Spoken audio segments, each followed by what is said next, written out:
Hey guys, welcome back to my channel. So in today's video, I'm going to be talking about 7 drugstore products that you need in your life. Now, these are all new products and technically you do not really need them in your life, but I just got so excited over all of these because they're all recent things that I've tried and everything is amazing and I just couldn't wait to share it with you guys. And that rarely happens. I think drugstore can still be very hit or miss even though it has improved over the years. So I was just blown away by all of this. I feel like it all can rival high-end products. So let's go ahead and dive right in, and we will start with the first product, which is from Flower Beauty, and this is probably the one that I am the most excited about. So let's just talk about it right up front, and that is their Desert Lights palette. So you guys know I love the Jungle Lights version. I've talked about that many times. When I saw that they were coming out with this, I was like, oh my God, I ran right to the Ulta website, bought it, and it did unfortunately come shattered. Well, one shade came shattered, which was such a bummer, even though Ulta for once actually packed it in a nice bubble mailer and it was really thick and cushioned. It wasn't like rattling around in a box. I think if it was, it probably would have been completely shattered because these shadows are very, very soft, but I just kind of mushed it back together because I wanted to make this video. I wasn't going to waste my time like returning it or anything like that. It's still usable. So anyway, these are the most beautiful colors. You have these rosy, bronzy tones. I wear every single color in this palette. And if you haven't tried the Jungle Lights palette, I've compared it before to Sydney Grace's shimmer shades. So if you've ever tried those, they are so amazing, absolutely out of this world. And these are almost exactly the same. They are so foiled and metallic, and they have this really buttery texture. It's amazing for drugstore. Like, you won't even believe how shiny and gorgeous these are. They're just incredible. So let me show you a close-up of the palette really quick. We have 6 shades. The pan sizes are actually really generous and really huge.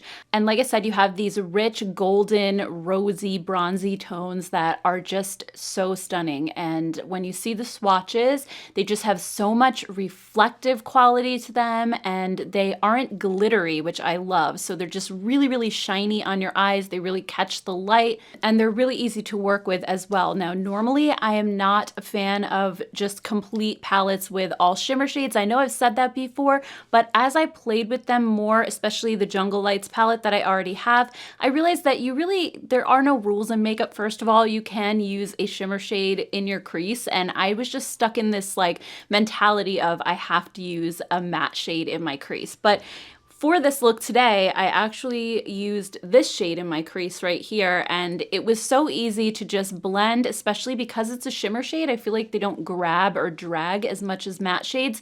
And I realized when I was using a brush one day that when you actually blend shimmer shades with a brush, it takes down the shine quite a bit and it almost makes them kind of more of a satiny kind of a finish. So as you're blending it out with a brush, it takes on kind of a different finish anyway, which works out really well. And then I used this really deep shade in my outer corner, and this one actually already does have more of a satiny finish compared to the rest of them in the palette. It's not quite as shiny, so this was really easy to just use with a pencil brush and just deepen up the outer corner of my eye a little bit more. And it's great. It shears out nicely, and you can build it up if you want to, but it's not quite as intimidating as it actually looks in the pan when you use a brush with it. And then I used this beautiful shade right here on my eyelids. It is just so stunning. It's kind of like this peachy gold shimmer that is just out of this world. I love it so, so much. And I'm just really happy with the way that my eye look turned out in general. I can see myself using this palette so, so much, even more than Jungle Lights, just because the color story is a little bit more neutral. So overall, definitely highly, highly recommend getting this, even if you haven't enjoyed Flower Beauty's other eyeshadow formulas, because those are a little bit different. This is something I think truly special, and I would honestly love it if they use this formula in all of their palettes because it's just so spectacular. So I highly recommend checking this out. Next up, also from Flower Beauty, are 2 brand new shades of their blush bombs. I actually haven't purchased these in a while. The ones that I had were so old because I bought them when they first launched, and then I don't know, I feel like they're probably not good anymore. How long are you supposed to keep these? I don't even know. Oh yeah, it says 6 months on the back of the package, so I definitely need to toss those. Those are couple of years old. I probably shouldn't be using them anymore, but I was so excited to see these two shades, and these colors are so gorgeous. I thought the original colors that they came out with were beautiful. These, I think, are my favorite out of every color they've ever come out with. The first one is Spiced, and this one is a gorgeous warm nude, almost like a terracotta, and it's going to be really perfect heading into the fall. I tend to wear this color a lot. And then the other shade is Cheeky, and this one, if you love a cool tone blush, this one is, again, it's so pretty. It's just the most beautiful pinky mauve shade. It almost has like a lavender undertone to it. It's just beautiful, and I love that they came out with one that was a little warmer and one that was a little cooler, because I do definitely go back and forth. I love my warm tone looks, but I also really love my cool tones. So today, because my eye look was a little bit warmer, I'm wearing this one, but I cannot wait to try this one out once I want to wear something a little bit more cool toned. So I'll quickly show you guys just me putting this on my cheeks so you can see what it looks like. And I blend it out with my fingers 9 times out of 10. You can use a brush, but the reason I like to use my fingers, especially with liquid blushes versus the creams, is just because I don't want the brush dragging around and possibly disturbing my foundation. So I find that if I just use patting motions with my finger, it goes into my skin really easily, it blends nicely, but I can control exactly where it's going and make sure that I don't rub it too much, which I feel like if I used a brush, I might have a little bit more of a tendency to do. You can also pat it on like with a damp beauty sponge as well, but just know that the sponge may soak up a little bit of the product, and you might have to go back in and add a couple of layers just to kind of build it up. So those are just a couple ways that I love to use these, but overall I love how they're not sticky, they dry down completely, and they last all day on me. So this is one of my favorite formulas, and I'm just so glad that they came out with new shades. Next up, let's talk about these new Essence palettes. I got so many messages from you guys. I've been on a couple of vacations this summer, and these came out,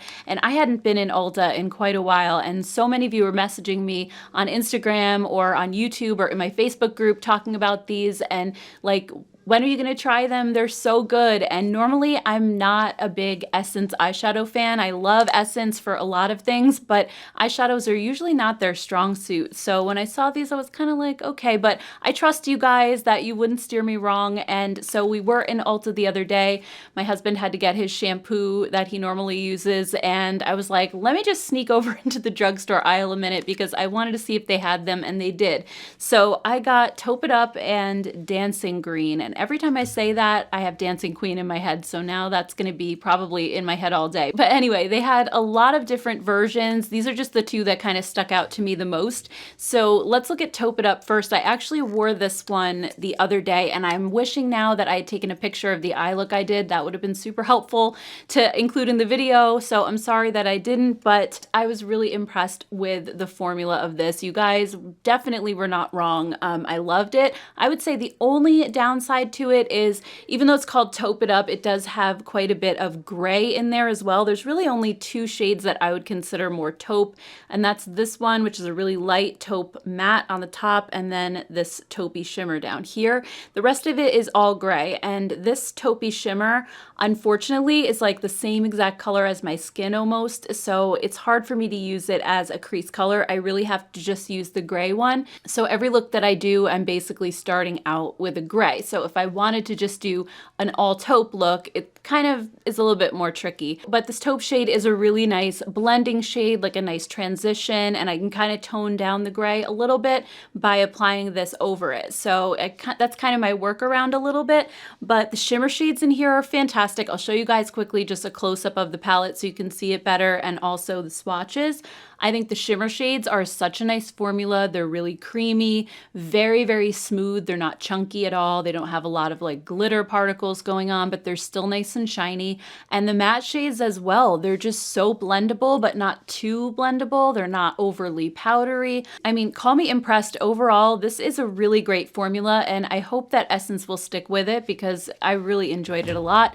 And then let's take a close-up look at Dancing Green. This one, oh my gosh, so beautiful. I love the different greens that are in here, and also that they included that brownish green, like mid-tone matte. That's perfect for my crease. So this one I feel like does have a really good crease shade, at least for my skin tone. It works really well. It also has a deeper like forest green matte, and then you have kind of a satiny ivory shade, and then these three beautiful green shimmers that I really, really love. And the colors in here actually do remind me a little bit of the Child palette from ColourPop. It's almost like a tiny little mini version, but it's $2.99. I mean, you honestly can't go wrong with a palette that's $3 with quality like this. Like, it's amazing. So if you have the Child palette already and you feel like it might be a little bit too similar, it is a really nice, tiny, compact travel size. So if you're somebody who travels a lot, this might be a good option to have on hand anyway. Next up, Milani's also released two new blush palettes. So we have one that is a cream version and then one that's a powder version. And so let's start with the cream one first. And when I saw this one, I immediately wondered, because it's called Cheek Kiss and so are their cream blushes, I kind of was thinking that maybe this was the same shades just in palette form, like that these are repeat shades. I wasn't positive, but they kind of looked like repeat shades to me. So I'll quickly show you the palette next to three different colors that I have of the singles. We have Nude Kiss, Coral Crush, and then Merlot Moment. And when you look at them together, it looks like the palette is pretty much the identical colors. They really seem to match up well. But when you swatch them side by side, they actually aren't exactly the same. And I think part of that is because for some reason, the colors that are in the palette are almost like a different formula. It's described exactly the same on their website. They say that it's like a balm to gel texture. But for me, I feel like these are a little bit lighter weight. They don't pack quite as much pigment as the singles do. And I'm not sure why. Again, I don't know if maybe because I've had these for a while that they're starting to dry out, and maybe initially they did feel like this and I just don't remember, because I've had these now for almost a year, I would say. But these just have almost like a silkier feel, and they just, I feel like I have to build them up a little bit more than I do with these. But that being said, the formula is the same in terms of the way that it dries down. As soon as you touch it to your cheeks, it dries right to a powdery finish, and it doesn't disturb your foundation underneath. They're just really, really easy to use and blend. And I almost like that they're a little bit more sheer because they're a little more foolproof, and because they dry right to a powder, you can build them up so easily and you don't have to worry like that, you know, they're gonna get too sticky or smeary or anything. So I just love Milani's blush formulas. I feel like when it comes to blush, they can do no wrong. So I enjoy this palette a lot, and I feel like, again, just for travel purposes, not that I'm going anywhere anytime soon now, but it's just easier to grab this and then pick what color you want than to try to like sift through a whole bunch of singles. So I do really like palettes for that reason. And again, when I do end up going somewhere, this is much easier to just throw in my bag and I'll have three colors to choose from. And then the powder version, this seems kind of like a newer blush formula because I do have the rose blushes, and I also have their baked blushes. But this is something completely new. They don't have just single regular powder blushes like this.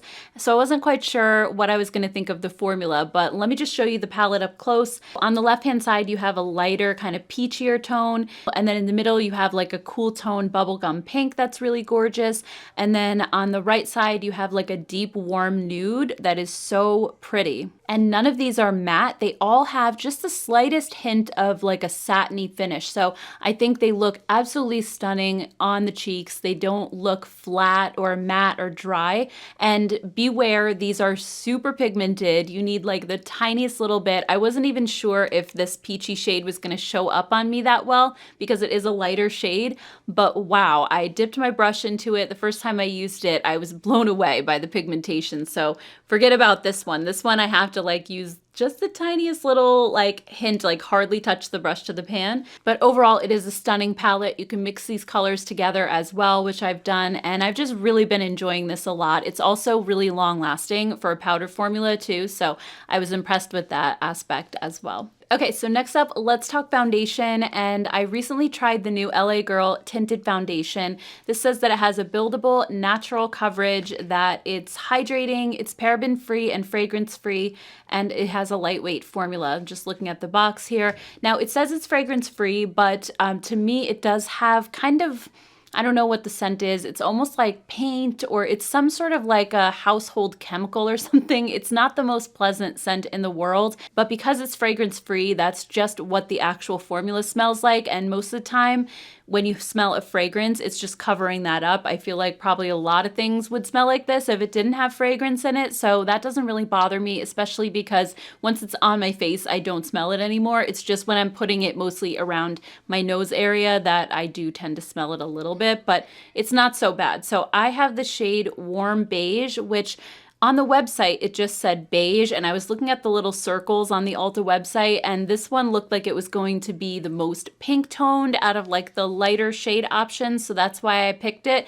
But it actually, when I got it, it says warm beige. Now, if it had said that, I wouldn't have chosen it because I normally stay away from warmer toned foundations. So when you see me swatching this, it's probably gonna look a little bit yellowy and orangey for my skin tone. However, it's so sheer that I don't really notice it tinting my skin that color once I put it on. It's very, very sheer. So I feel like there's a lot of wiggle room with the shades, and you don't necessarily have to pick like the most perfect one for you. I think you could probably get away with like using a range of different shades in this collection. But anyway, this has a sheer to light coverage, but you can build it up to medium. And I think that's what I love the most about this one, is just that it feels like a moisturizer. And I know a lot of these new tinted moisturizers that are coming out, like the Wet n Wild one and the L'Oreal one, they all have that feel, but there's just something extra special about this one in that it is so smoothing on your skin. You don't see it at all. It doesn't look like you are wearing foundation in the slightest bit. Even if you look really, really up close to your skin, it looks so natural. And it also is very hydrating. So I think as somebody who has dry skin, I happen to love it. I think if you have oily skin, you may not quite as much. It leaves my skin feeling very hydrated, but not sticky. And I know some of the new foundations I've tried are almost like a little bit too hydrating, and I don't like that sticky kind of tacky feeling on my face all day. This doesn't do that. My dry skin just kind of drinks it up, and it just kind of plumps up my skin and just makes it look really, really healthy. So I'll show you guys quickly what my skin looked like before I applied this, and you can see I definitely have like some dark spots, some sunspots, especially along my cheeks, and some freckling. I have some redness around my nose area, so just keep that in mind. And then we'll go over to what this looked like after I applied one layer. And I just applied it with my fingers because honestly, it just feels like applying a moisturizer.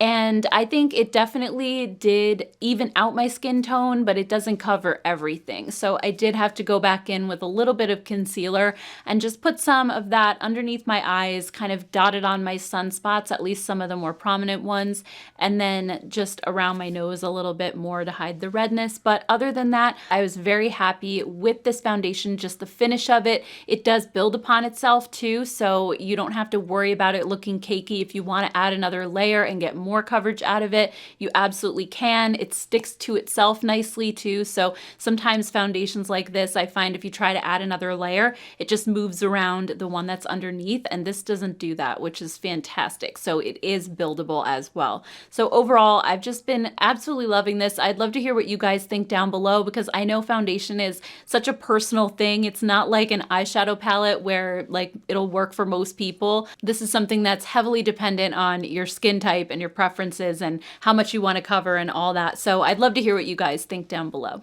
And then last but not least, I got this new palette from Wet n Wild. It's called Always Blushin'. They also have another version of it called Always Nude, which I saw Risa Does Makeup here on YouTube talking about it, and she loved the formula. And I definitely trust her opinion because she didn't like the new release. You know, when Wet n Wild came out with the new little 5-pan palettes and the new 10 pans, I'm not a fan of those, and she didn't like them either, but she loved this one. So if you don't like the new Wet n Wild 10 pans and the little 5 pans, I think you will enjoy this formula a lot. If I didn't know any better, actually, I would think that this was ColourPop because it reminded me so much of their formula. So mine did, unfortunately. You can see how messy it is, and I have one shade broken down here. It came broken. I did order it from Walmart because my particular store didn't have it in stock, but Risa had gotten hers in store. So I would check in your store before you order it, just so that you won't get it broken. And I believe it's actually sold out. Both versions are sold out on Walmart's website at the moment. So let me go ahead and just show you a close-up of the palette itself. Now, even though this one's called Always Blushing, and I was kind of hoping for more of the blush tones, there are some warm neutrals mixed in here as well, which I find that ColourPop does the same thing. A lot of brands will do that just to kind of balance it out. I was hoping for more cool tones, I guess, but it's not a problem really because there are quite a few cool tones in here as well. I think it's actually a really good mix. There's also one pressed glitter shade in here too, which I'm not the biggest fan of, but I know a lot of you guys do like those, so that's in there as well. And like I said, this just really reminds me of ColourPop, both in terms of the color story and the fact that they have the pressed glitter and the formula in general. I find that the shimmer shades feel very ColourPop-like. They're soft, they have nice pigmentation, they have a nice amount of shine to them. The matte shades as well. I found that in the new Wet n Wild palettes that came out more recently, the mattes are too powdery and they just kind of blend away, and these are so much more pigmented. They have better grip to your skin, which I was really impressed with, but yet they are still really blendable at the same time. So I would be really happy if Wet n Wild would just stick with this eyeshadow formula from now on, because I really enjoy it so much. And I know I'm saying that a lot in this video, but I guess that's because I think Flower and Essence and Wet n Wild all hit it out of the park when it comes to these eyeshadows. And I just wish that they would stay that way, because all three brands can kind of be a little hit and miss, especially with eyeshadows. And it's like you just don't know what you're going to get at any given time. So anyway, guys, those are my 7 favorite drugstore products of the moment, and I just think they're all so good, and I'm just really enjoying them so much. So I'd love to hear your thoughts down below if you've tried any of these products and what your thoughts are on them. Thank you guys so much for hanging out with me today. As always, I appreciate it so much. If you enjoy drugstore content like this, be sure to check out some of my other videos. I'm going to put those up on the screen right here. And if you haven't subscribed to my channel yet, be sure to go ahead and hit that subscribe button as well. Thank you guys so much, and I'll see you all in my next video. Take care, guys. Bye.